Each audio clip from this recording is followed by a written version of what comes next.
Hello everyone, and welcome back to my channel. I have this.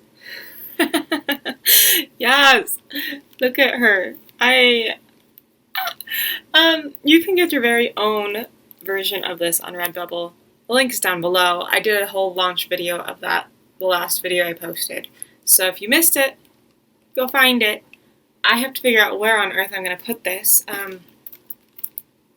because my walls, as you can see, are kind of full. I don't know what I'm going to do. I suppose I could put it underneath my book wall, but then I'd have to move my Slytherin flag. Anyway, I will figure that out, and I will let you know probably on Instagram where I end up putting it. You can find that down below as well. You can find that down below as well. Everywhere else that I am on the internet is at author JJ Hanna. Today, I wanted to talk about edits and editing and the most dreaded but amazing emails you can receive from editors or agents or anybody. Because here's the thing. When you enter into the industry in the way that I'm attempting to, as a writer, that is.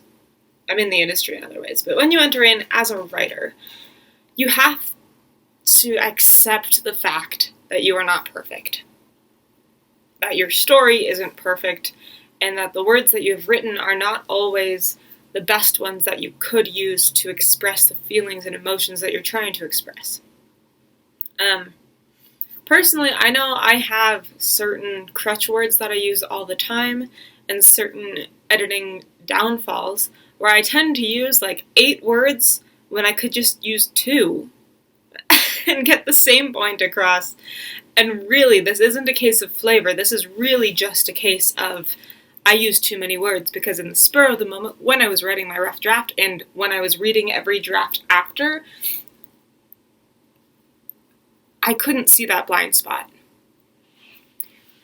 And this isn't to say that that wasn't good writing. It was fine, but it wasn't the best that it could be, right? And there's something about having a friend, an editor, or an agent look at that, say, this isn't ready to be the best representation of the novel that you've written, and send it back to you with edits and with suggestions and things to change so that it can be the best possible representation of what you are trying to do, what you're trying to sell, and what you're trying to enter into, right? As a debut author especially, it's incredibly important. It's so incredibly important that the first impression that they get of me, the editors, agents, publishing houses, all of that, I need them to get an accurate first impression. Because without that first impression, I know, as an agent, when I look through things, when I look through proposals and manuscripts and books, I judge based off of my first impression. And if you don't get me in that first impression, then you might not get me at all, right? And that's terrifying. It's so scary to know that I might lose out on something that I really want because I didn't do something quite right. Which is why I am so grateful that my agent looked at my proposal, gave me feedback, looked it over again, gave me more feedback, and didn't send it out until she felt it was ready. As excited as I was, and as excited as I am to have my book on Query, I trust her, which is why I signed with her and why I have an agent in the first place, because if it was up to me, I would have been sending that book out already if I could get past the fear of doing so.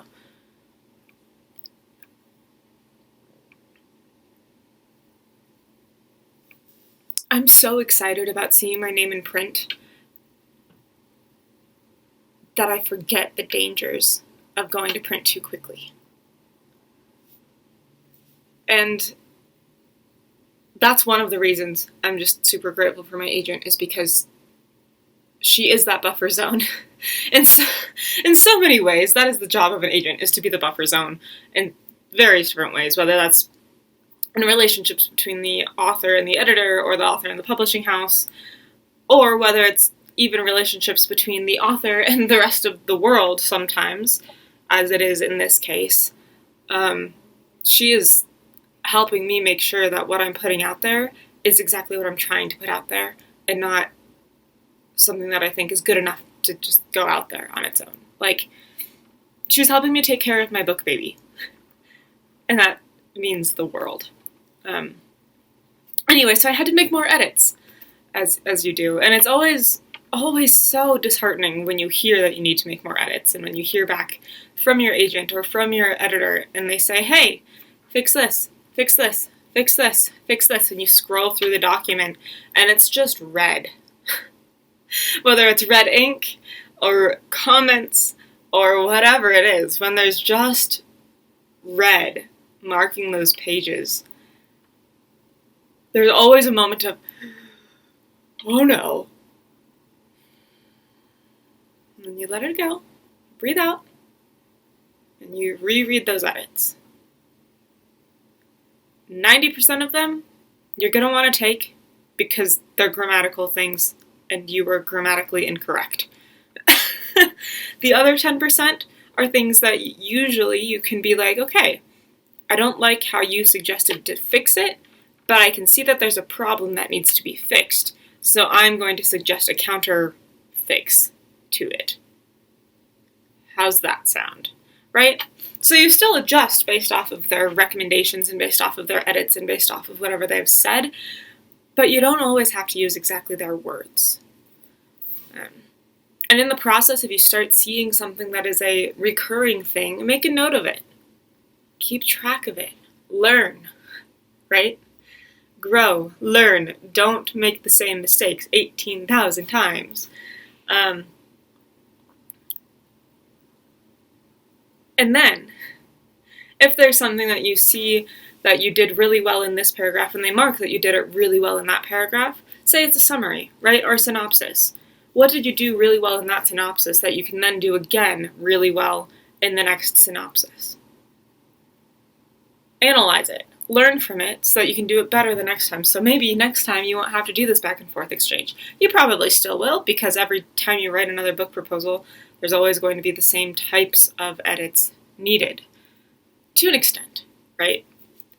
I guess I can say officially now, my agent has my book proposal and it's been edited, and we're both at the point, I think, can't really speak for her, but I think we're both at the point where she's ready to start sending it out, which I'm really excited about, because then I'll start seeing rejections in my inbox, and that's a totally different level of pain.